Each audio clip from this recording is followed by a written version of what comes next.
As a bird flies overhead, we reach the end of a winding and decayed old road that ends at our destination today. We are visiting a strange little place tucked out of the way and lost between unused scraps of land and our modern highway systems.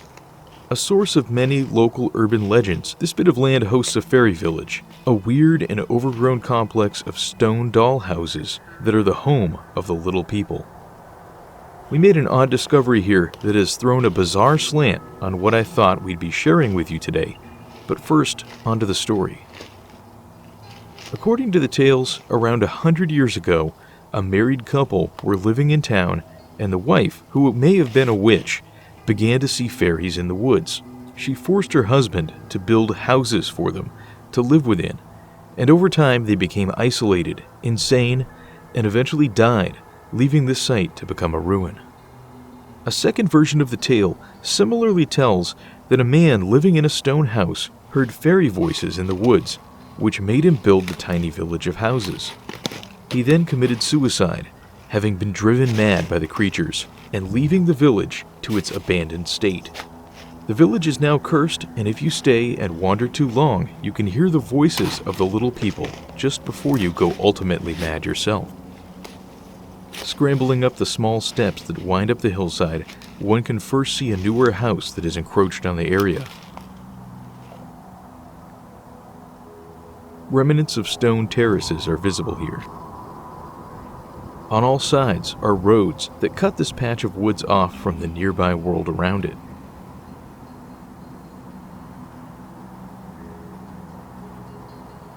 Below us sits the stone house that stories say the reclusive man lived in.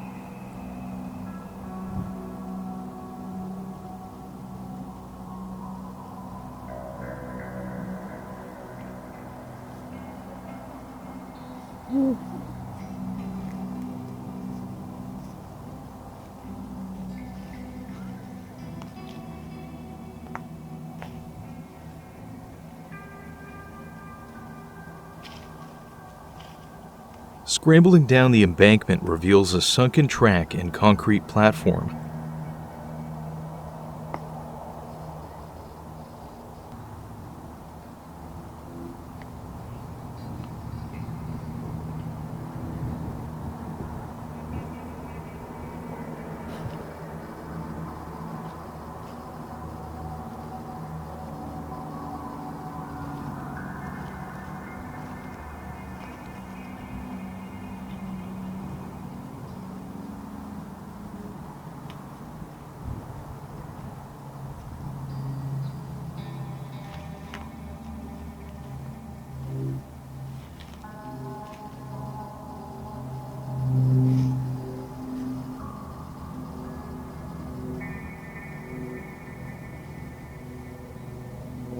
The small stone house is very stylized, with a corrugated metal roof that rusts in hanging strips.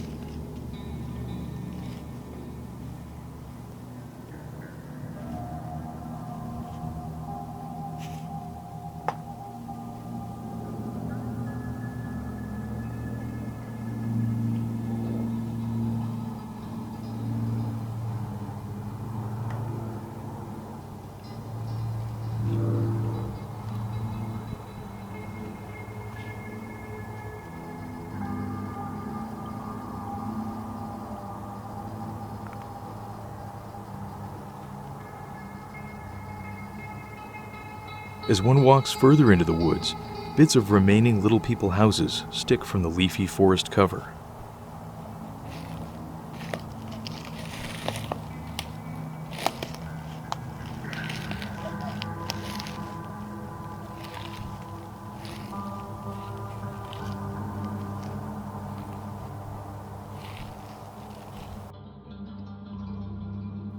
This ivy-covered stone wall is dotted with tiny homes, peeking from half-buried obscurity.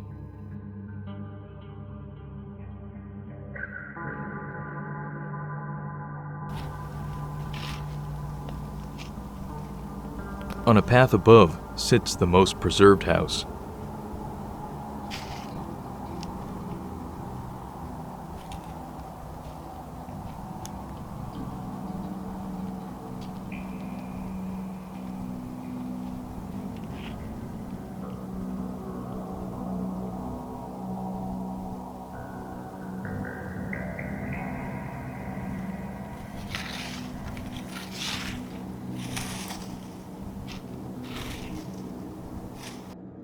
These were once very intricate before decades of damage and wear.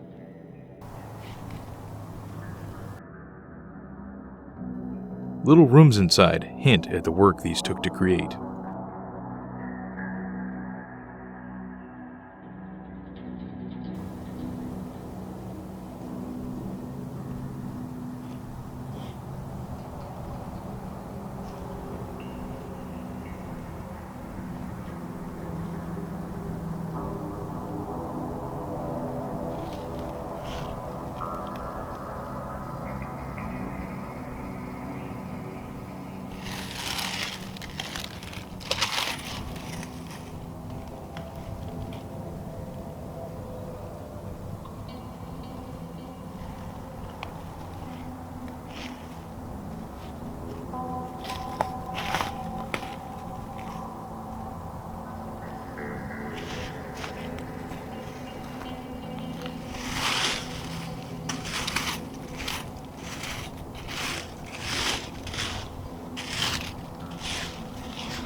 Each house, in fact, was so detailed as to have a manicured lawn and garden and other small features, which we are going to reveal to you by cleaning away some of the accumulated cover.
Features like this chimney keep one guessing as to what was here. I have yet to find any photos of this place from more than a few decades back, which, if you're familiar with our explorations, is quite abnormal.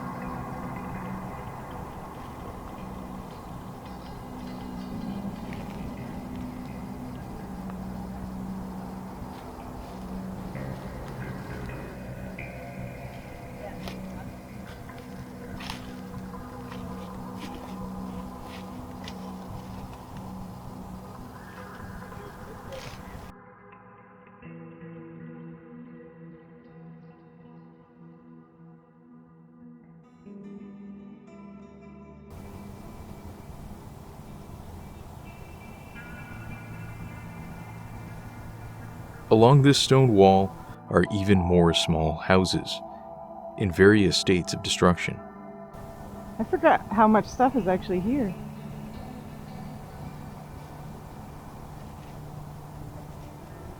And how detailed some of it is.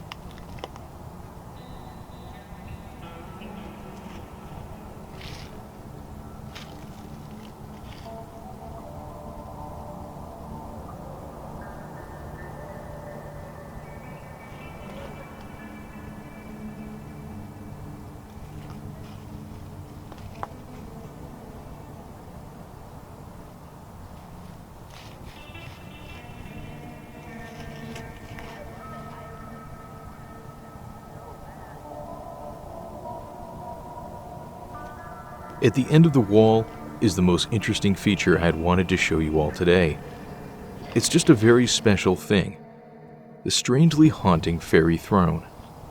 This oddly carved, reddish seat sits amidst tangled vines in the back of the village. The local legends say that if you sit on the throne, you will live no more than 7 years longer.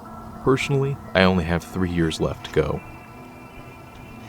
It's all vaguely Arthurian romance, Celtic, and Art Nouveau.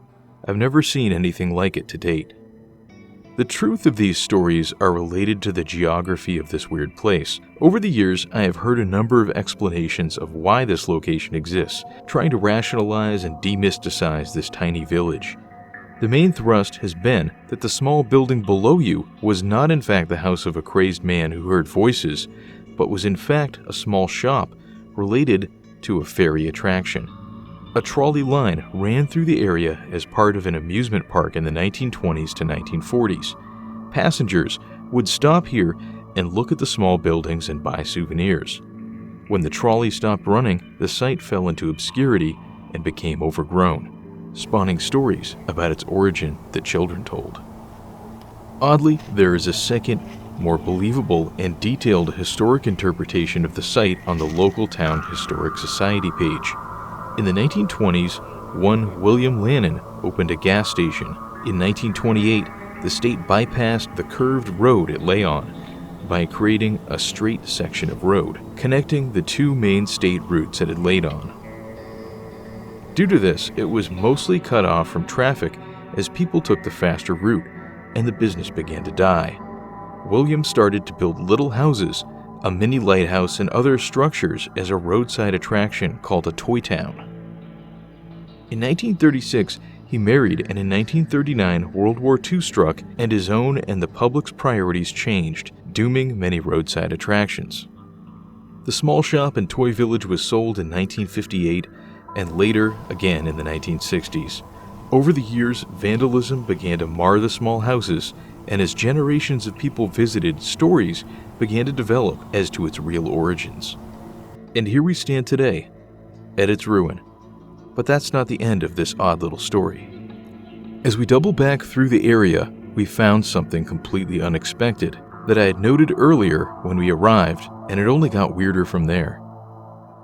Under what would have been either a trolley platform or the gas pumps is a small crawl space. Somebody seems to be living there.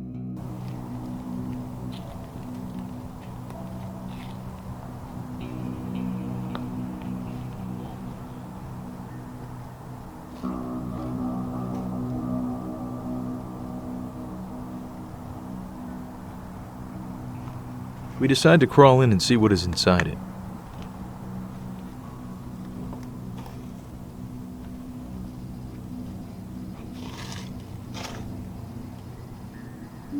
A hat hangs on the wall, a light from the ceiling, and there's a burner, batteries, and other personal belongings. On going back through the footage, I then saw it later. On the wall is some kind of weird script, a long chain of symbols, with below that a sentence spelled out in a language I can't understand. I have made many efforts to figure out what this says and have come up empty-handed. They seem more like runes and might just be some kind of incantation or a code. Clearly, somebody has been living under here, seemingly sadly homeless, and maybe this writing means nothing, but it was important enough for them to spend some effort carefully adding it to the wall below the house.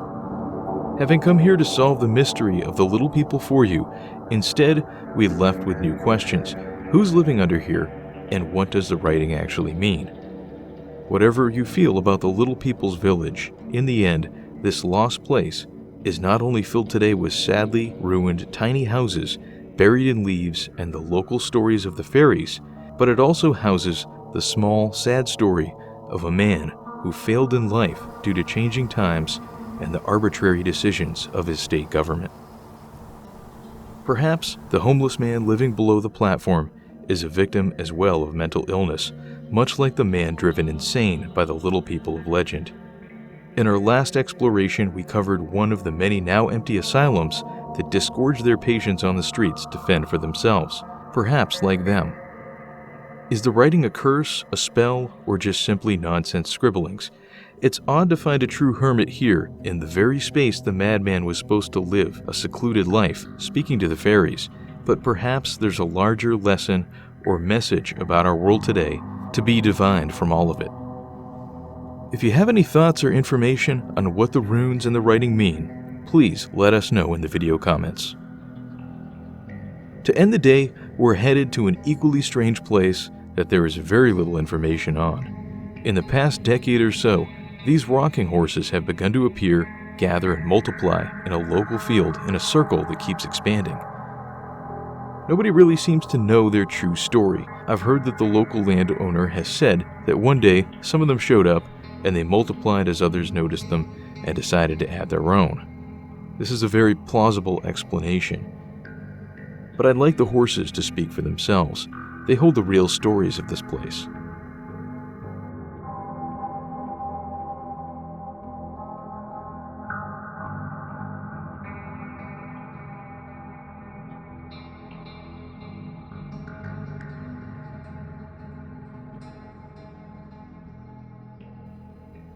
This one can still neigh.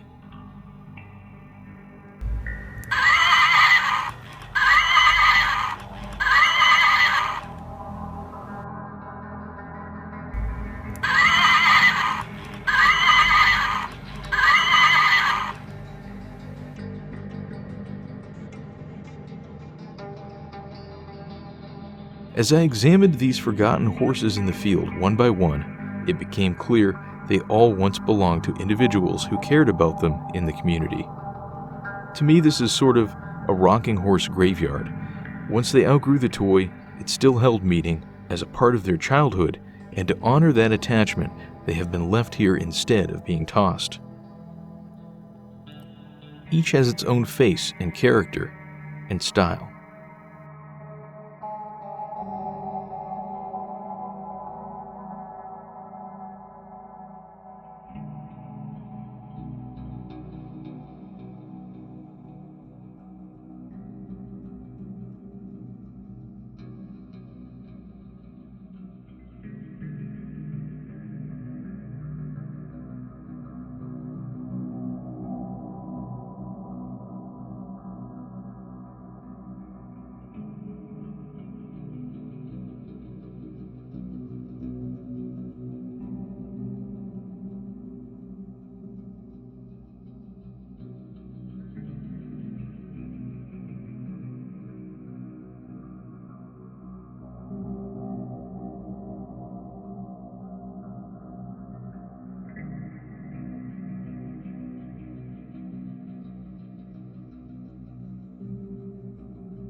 Goodbye, horses.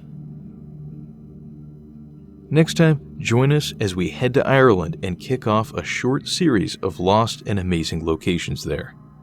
Until then.